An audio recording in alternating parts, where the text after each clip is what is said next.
Bon l'équipe, j'espère que vous allez bien, en tout cas moi ça va super. Aujourd'hui une nouvelle petite vidéo sur, je vous fais une config gamer aujourd'hui full white pour environ dans les 1200-1300 euros. On commence ici par le Ryzen 5 5600, c'est un très bon processeur du 6-core 12 threads pour 149 euros. Le processeur ira jusqu'à une fréquence de 3,5 GHz. Il faudra juste faire attention à prendre un bon refroidissement. Ce processeur est vendu par Kelonartech, donc je vous conseille de prendre la version Amazon ici à 153,84 €.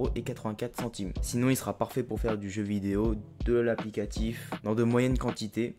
Bien sûr avec ce Ryzen 5 il nous faudra un ventirad pour le refroidir, car le ventirad de base n'est pas assez puissant pour complètement refroidir ce Ryzen 5. Et moi je vous conseille ici le Thermalright Assassin X120 pour 21,90 €. Ici nous avons un très bon ventirad, c'est aussi l'une des meilleures offres d'Amazon en termes de ventirad. Il fait partie des premières ventes. Ici on a un prix de 21,90 €, ce qui est très bon pour un ventirad de cette qualité.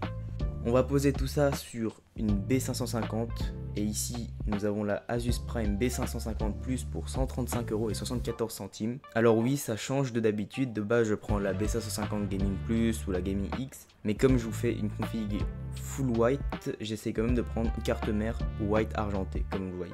Après cela, nous avons les Corsair Vengeance RGB Pro SL. On a du 32 Go 2x16 pour 96,88 €. Alors ce sont de très bonnes barrettes de RAM. Comme d'habitude, Corsair font d'excellentes RAM.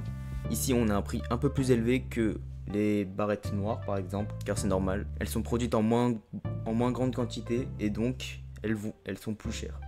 Bon, pour le SSD ici, bon, il n'y a pas de SSD white, c'est pas le composant qu'on verra le plus sur la config. Donc ici j'ai pris un Crucial P3 de 1 Tera pour 60,99 € pour vous faire stocker tous vos jeux et tous vos applicatifs. Alors pour la config, ici nous avons le Corsair 4000D pour 97,99 €. On a un excellent boîtier en Full ATX qui permettra de stocker votre configuration sans trop de problèmes.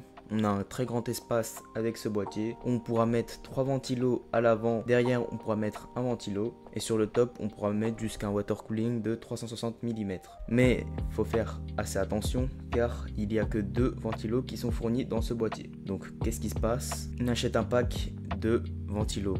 Et ici, je vous présente les Thermalright TL pour 14,59 €. On a ici un petit pack de 3 ventilos qui sera très bon. Thermalright font de très bons ventirades, donc ils feront aussi de très bons ventilos. Mais si vous n'avez pas envie d'acheter des ventilos en plus, que le boîtier vous plaît pas, j'ai un autre boîtier un peu plus petit. On a le NZXT H5 Flow blanc pour 59,95 €. Ici aussi on a un très bon boîtier qui sera un peu plus compact que le 4000D, mais il pourra accueillir la config et de plus le prix est moins cher que le 4000D. Bon, pour l'alimentation j'ai gardé la MSI Mag A650BN pour 67,90 €. On a ici une excellente alimentation en 80+ bronze en non modulaire. Ça fera largement l'affaire pour cette configuration qui n'a pas besoin de plus. Pas besoin de prendre une alimentation blanche, ça sert presque à rien car on verra pas l'alimentation qui sera cachée sous le boîtier.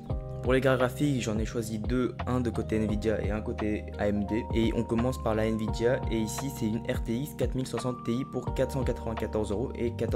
Comme d'habitude, c'est une très bonne carte graphique pour faire de la 1080p, voire un peu de la 2K. Mais je vous conseille de prendre cette carte graphique seulement si vous décidez de stream, de faire des vidéos, pour utiliser l'encodeur qui est très bon pour faire des vidéos ou du stream par exemple. Mais la seconde alternative, c'est de prendre une carte graphique AMD. Et ici, je vous conseille la RX 7700 XT pour 549,95 €. On a ici une très bonne carte graphique pour faire du gaming en 2K principalement. Il faut vous munir d'un très bon écran ou sinon, on serait limité sur l'affichage. On a ici 3 ventilos sur la carte AMD, ce qui est très bien pour le refroidissement. Et ça vous donnera des performances optimales. La config nous revient donc à 1284,89 €, ce qui est un très bon prix pour les types de composants que j'ai pris et surtout que les prix sont un peu plus hauts quand vous prenez du full white. Alors 1284 € c'est quand j'ai pris le 4000D et la RX 7700 XT. Donc si vous prenez des composants moins chers mentionnés dans la vidéo, vous pouvez tomber dans les 1200 € à peu près,